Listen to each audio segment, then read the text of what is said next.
Thank you so much, Brian, and thanks again to everyone for the opportunity, the privilege to be with you again this Wednesday evening, and congratulations to Eileen. Just so many words of encouragement coming from the brothers and sisters here, and we appreciate just your courage and just the resolve and just the humility to be so vulnerable with us. And, again, just delighting yourself in God and his provision. So congratulations to you. Really, really great way for us to start this evening. And so tonight we move on to pillar number 2, the integrity pillar, which follows our study last week of the humility pillar, which really I've established, in my own view, as the pillar upon which everything else is built. And as was the case last week, our study will be exclusively from the book of Proverbs, where we really get an opportunity to see practical biblical wisdom applied in our day-to-day lives. And so let me begin by looking at the roots of this word integrity. It comes from this Latin word integer, which means whole or complete. So when we're thinking about living lives of integrity, we're talking about wholeness in our character. We're talking about a sense of completion. We're looking at the inside and the outside matching. Yeah, there's a consistency. There's a synergy almost between the inner person and the outer self. So this is our focus this evening. Fairly early in the book, I just seek to sort to establish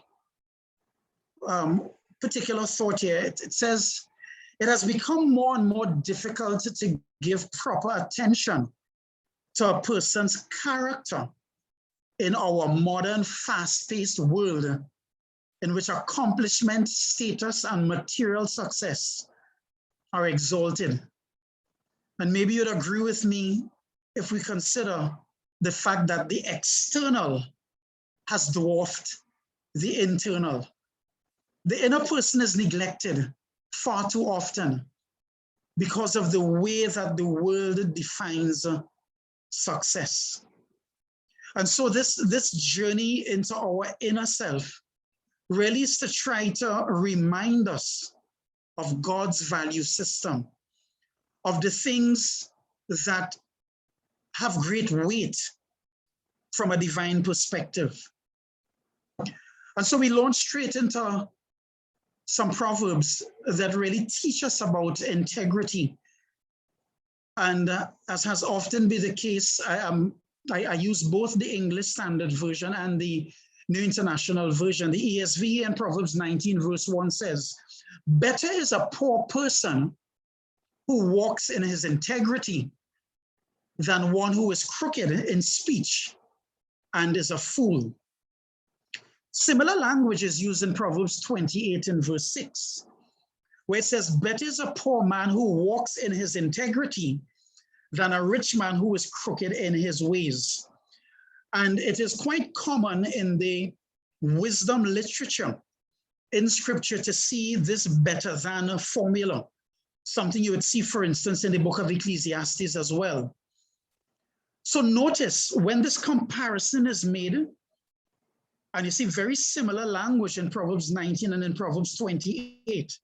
It says, better is a poor person than. Yeah? So not being materially well off may not necessarily be a bad thing if your character, yes, is one that is founded on integrity. And so we may feel like, I'm struggling financially, I can't make ends meet, or I'm going through a difficult time. That may be a season, yes. But understand that from the perspective of godly wisdom, don't be too bent out of shape. If materially things aren't all that well, but you are storing up riches from a character perspective.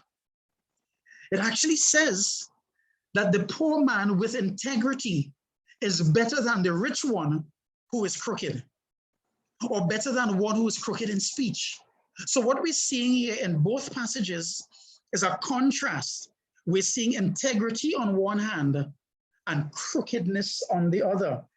You know, maybe if I were to ask you, you know, and you don't have to answer just yet, but perhaps if I were to ask you, tell me what's the opposite of crooked?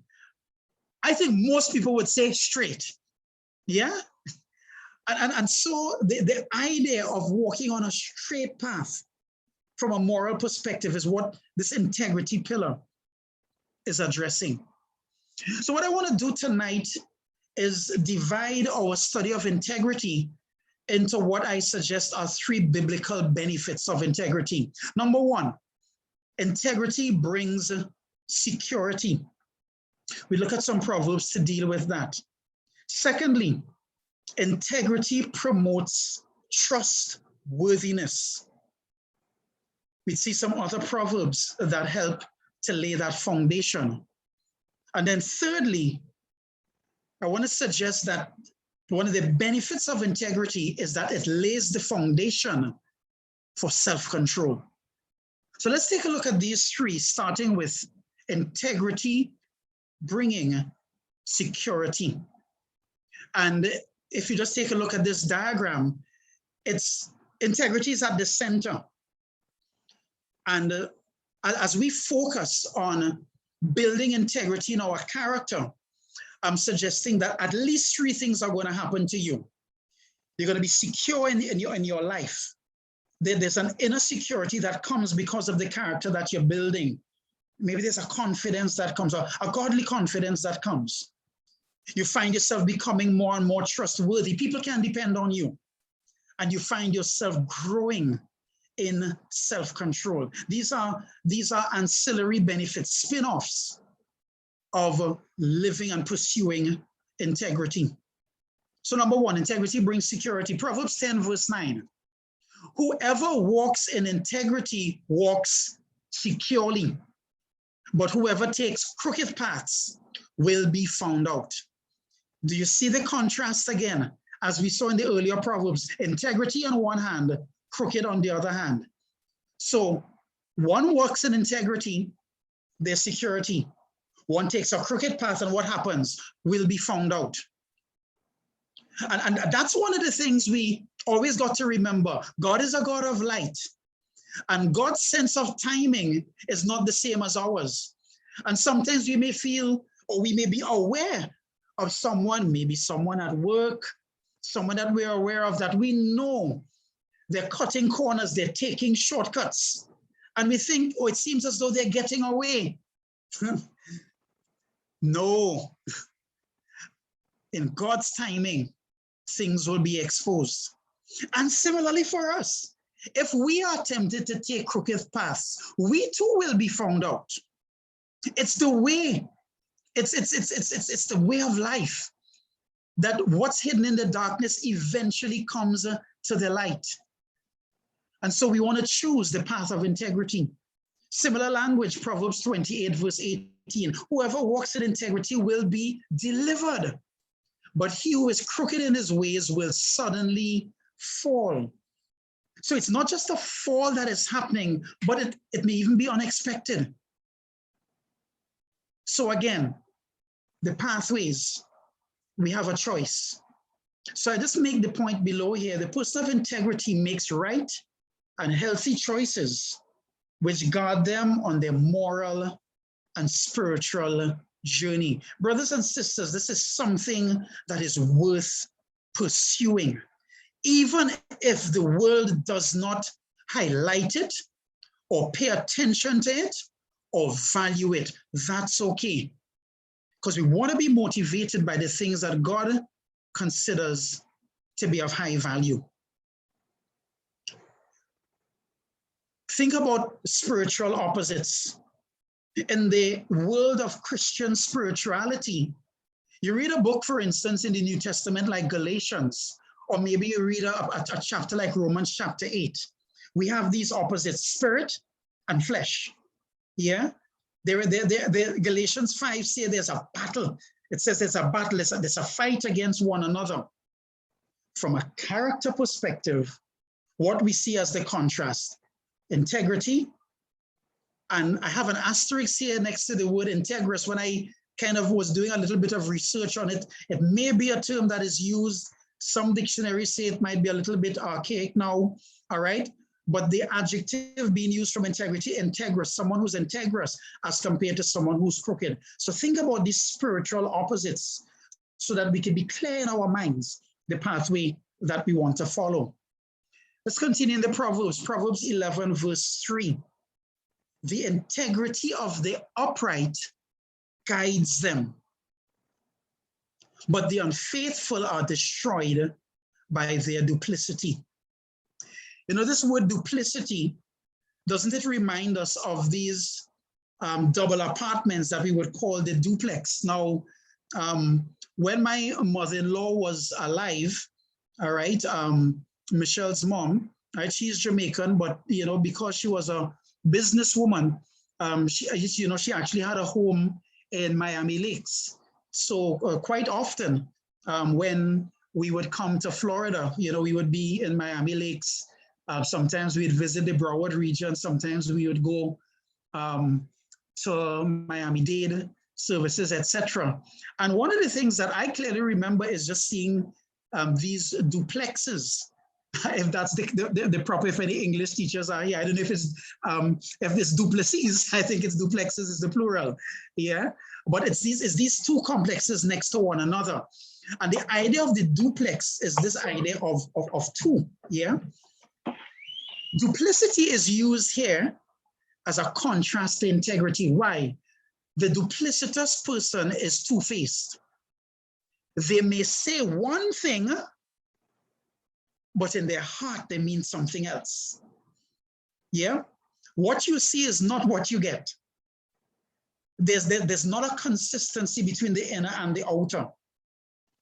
And so Proverbs 11 describes the unfaithful as someone who would be destroyed by duplicity.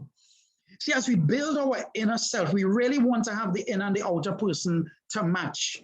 And I'll tell you this, and I was talking with Brian and Michelle after we had finished, you know, formally last week. I was sharing with them just some of the challenges being at home, you know what I mean? Guys, let me just be very, very honest with you all. I mean, I've been praying, God, when I get the privilege of doing this series, I don't want to be teaching from what I know. I want to be teaching from the person I'm becoming. But I tell you something, guys, COVID has been a challenge, you know, and you can relate on many levels. But here's one of the things I'm talking about, and I might allude to it a little bit later on as well. But look, you guys picture this, in the ordinary scheme of things, yeah, especially for those who are parents of young children, we only see our children for a few limited hours per day because they're spending a long time in school, yeah? But what has COVID done to us? They are with us 24/7. Oh, yeah? And so it's not only their sinful nature, but it's our sinful nature in the same house all day, all week. And that has been a real challenge if the parents can relate. Those who still live at home with their children, it's like, where did this come from? You know what I mean? And so for me, the fight for me has been, I can't be one way with you guys in church. And as soon as I come off this meeting, I'm a demon at home with my children. Yeah. So while I ask you to pray for me and for my integrity, I'm sharing with you that the battle to have the inner and the outer person be consistent, it's a real one. Guys, you know, when we're in church and we're around the brothers and sisters, we can be all spiritual and sounding all holy and everything like that. You know that your family members can trigger you like no one else, eh? So the real test of our integrity is not what we're like when all the people of God are around. And that's the challenge for me as well. What am I like in private? And so I encourage us, let's pursue integrity because it guides, it protects us, yeah? And again, just making this comparison, the inner trait is uprightness, and it expresses itself in integrity. By contrast, if there is unfaithfulness to God, unfaithfulness to the path of integrity, it manifests itself in duplicity. There's a two-faced person. And so we want to move towards the pathway of uprightness because it manifests itself in integrity. Proverbs 22 verse 3 and Proverbs 27 verse 12 say the very same thing. And when you read through the Proverbs, there are a couple of passages like that. It's verbatim. What does it say?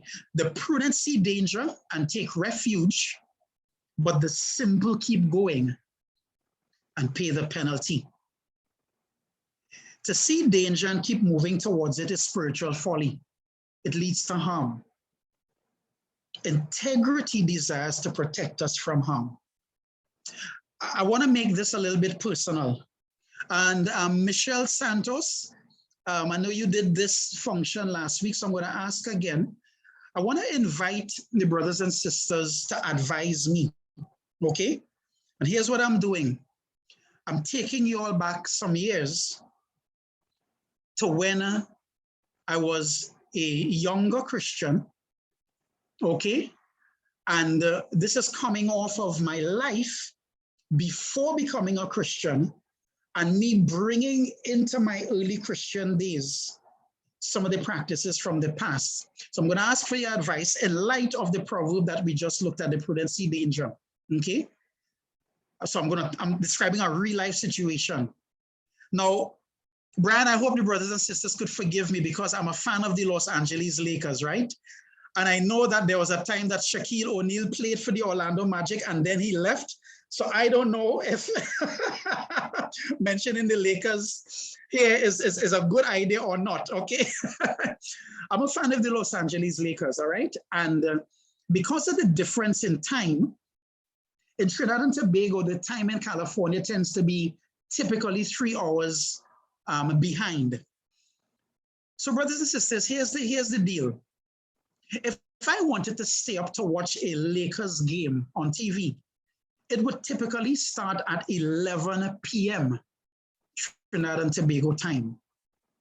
Here's what would happen. I would innocently start watching the Lakers game, but then in basketball, you would have timeouts, you'd have halftime, different things like that. And while waiting for the game to resume, so well, let me just see what's going on the other stations. You guys see where this is going, right? At 11 p.m., all right, as a single man, as a young Christian in some, at one point, and as a non-Christian at another point, I am up at 11 p.m., 12 p.m., 12 a.m., 1 a.m., 2 a.m., waiting for this Lakers game to finish.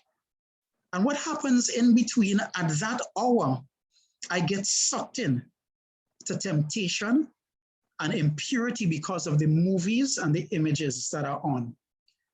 Give me some advice. If you were able to advise me back in the day, in light of this passage, the prudent see danger and take refuge, what would you say to me I should do in those circumstances? Michelle, over to you. I got it. Thank you. First, somebody said that's sin o'clock. That 1 a.m., 2 a.m., they said that's sin o'clock. So they said it's sin o'clock. Yes. Okay, I never heard that before. That's an expression I will not forget. Go to bed and watch the replays. Never watch TV alone. Don't stay up that late. Watch with a friend. Run, brother, the other way. Go to bed. Turn off the TV, record it. Let go of watching live. Record the game. Can you record it and watch later? Start liking real time on East Coast.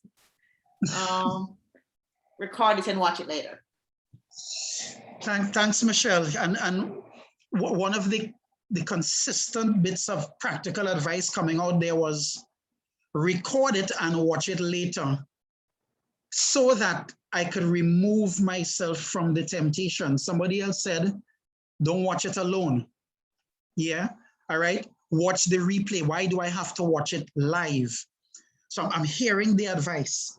And what you all are saying to me, I'm going back to this Proverbs 22 and Proverbs 27, the prudent see danger. So I'm hearing you all.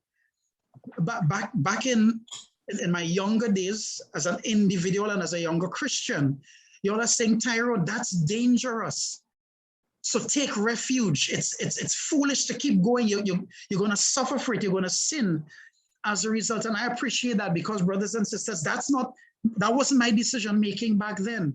Let me tell you this, even though it is years later, even though I'm married and that helps, the advice remains the same. Maybe the implementation might look a little bit different, yeah, but I hear you all on this. And I know for me, even though I'm, many years down the road as a Christian, it's very easy to get complacent when you've started to see victories. And it's easy to slip back into, well, you know what? Let me just kind of drop my guard. So I appreciate the feedback. I hear it. And even now, though it's, a couple of decades later, I really, really want to be someone who is prudent enough to run from danger. Thank you very much. Let's talk about benefit number 2. Integrity promotes trustworthiness. Here are 2 passages in the same proverb, Proverbs 25. Verse 13, it says, like a snow-cooled drink at harvest time is a trustworthy messenger to the one who sends him. He refreshes the spirit of his master. 6 verses later, we get an opposite effect. Like a broken tooth or a lame foot is reliance on the unfaithful in a time of trouble. Do you see the contrast with the 2 verses? One is talking about somebody who's trustworthy. Yeah? They can be relied on. They're a breath of fresh air to the person who sends them.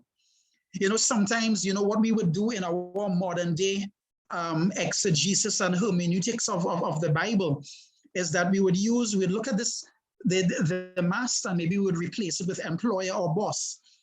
Think about a boss sending you on a mission or entrusting you with a responsibility, and he or she sits in the office and they think, you are a breath of fresh air to me because I can count on you. That's the reputation that we develop. Yeah? As compared to verse 19, where it's like, I can't rely on this person. In a time of trouble, this is not someone who I'm going to call. This is a character issue. It's more than just an act that we do occasionally. It's the people that we're becoming. And so if we're pursuing integrity, I'm suggesting we're going to find ourselves being more and more reliable, more and more trustworthy. Proverbs 13 verse 17 says, a wicked messenger falls into trouble, but a trustworthy envoy does what? Brings healing. It's suggesting that you're a part of the solution, not a part of the problem. You bring healing. When you think about healing, you think about, yes, there's a resolution to a problem. There's a cure, yeah, to some type of a problem. That's the impact of someone who is trustworthy and reliable. So let's not underestimate the kind of impact we can have on others, brothers and sisters, simply by being men and women who are trustworthy and reliable. Can you be counted on within the church, within your family group? Yeah, can you be entrusted, yeah, by God, yeah, to take care of a brother X or brother Y? Are we trustworthy on the mission field? Are we trustworthy with the things that God gives to us? Here's the language. The language associated with trustworthiness in the Proverbs. We see words like refreshing. We see words like heal. The language associated with the unfaithful We see words like wicked. We see words like trouble. Again, it's our choice. Our third and final benefit: integrity lays the foundation for self-control. Proverbs 25, verse 28. Like a city whose walls are broken down is a person who lacks self-control. Guys, think about the walls around a city, especially in biblical times, and think about the protective barrier that is provided by those walls. When we lack self-control, what happens? We're exposed. We're exposed to the attacks of our spiritual enemy. Yeah? And I make the point here that attacks may come on your relationships, on your morality, on your financial integrity. But if we're self-controlled, our defenses will not be breached. So I'm making a connection here between integrity and self-control. Because as we build that character of integrity, we find ourselves with the ability to make these wholesome choices, being able to say no to what we say no, we need to say no to, and yes to what we need to say yes to. And I want to suggest, in as much as the word self-control may give the impression that it's all about us, I don't know if there's really true self-control without, first and foremost, divine strength.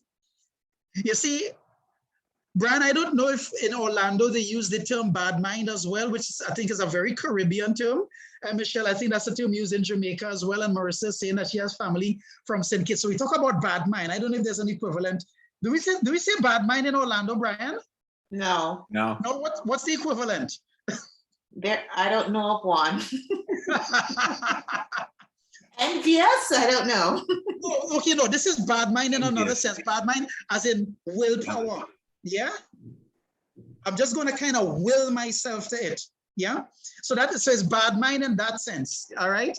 Sometimes you will just say, look, man, just bad mind. I will will myself to this. And I'm saying that's not enough. There is an element of personal discipline. But we need grace. We need grace. And I think divine strength, grace from God, combined with our personal discipline, I want to suggest that this really leads to effective self-control, because it really is taking control of self. But our flesh is so strong, I don't think we can overcome it by what I'm calling bad mind or by this will or this self-determination. That's not enough. You know, we got to be able to embrace that grace from above. Let me talk about two practical areas before we go into our breakout groups. Two practical areas for self-control. One, temper, controlling our temper. Two, controlling our diet. There are other things we can talk about, things like speech and finances. Those come up in other pillars. So I'm going to talk about these two from a self-control perspective. Proverbs 29, verse 11. Fools give vent to their rage, but the wise bring calm in the end. Fools give vent to their rage, Bible says, you know what? When you just kind of just give in to anger, it's foolish. Driving in the Caribbean is a real challenge. Yeah, we're not very orderly. And that's putting it mildly. Yeah, we drive on the shoulder. The pedestrian crossing is one of the most dangerous places for a pedestrian to walk on. Okay, and I'll tell you guys, we Caribbean people, we come to the US and all of a sudden we're very, very compliant because we know that the police don't mess. All right, but we can get away with stuff in the Caribbean. You'd be surprised how well behaved we are when we come on vacation to the US. All right, but road rage is a big deal, and that's just one expression of it. It says the wise bring calm to the end. All right, in the end. And so we want to ask ourselves, do we give in to our anger easily? And as I shared, the COVID period has been a real upward call with me and my parenting. Just literally having to step away sometimes, just leaving the room to go and pray. You know what I mean? Just kind of taking a deep breath before responding. It's been challenging, but I'm fighting the good fight. Yeah.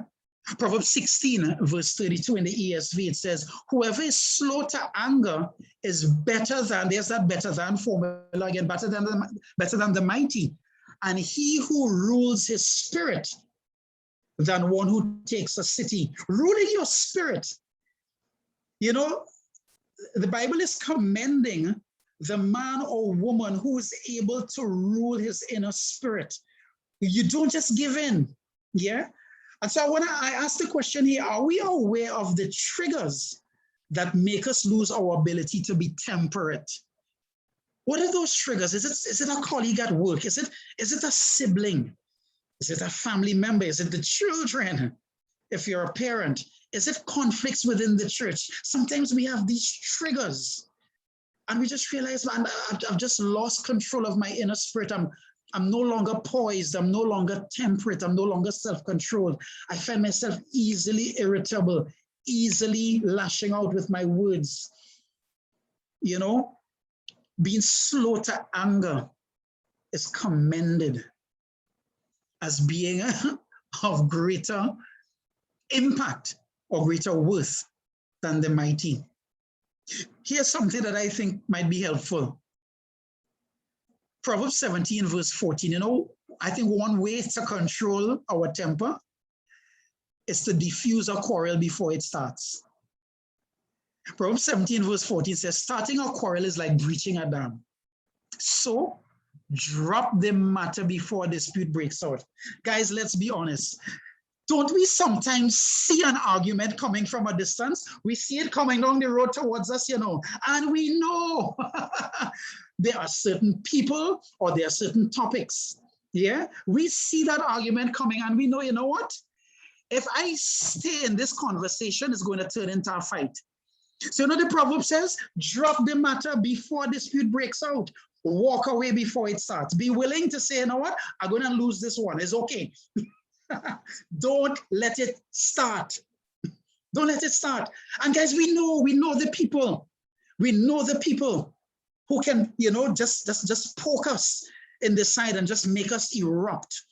They really don't make us erupt, but I mean, it's just a temptation. We still have to make the right choice. But drop the matter before the dispute breaks out. Sometimes the Spirit of God inside of us says to us, walk away, and we don't listen. And then we look back with regret and we're like, you know what? I wish I'd gotten out of that earlier. Yeah.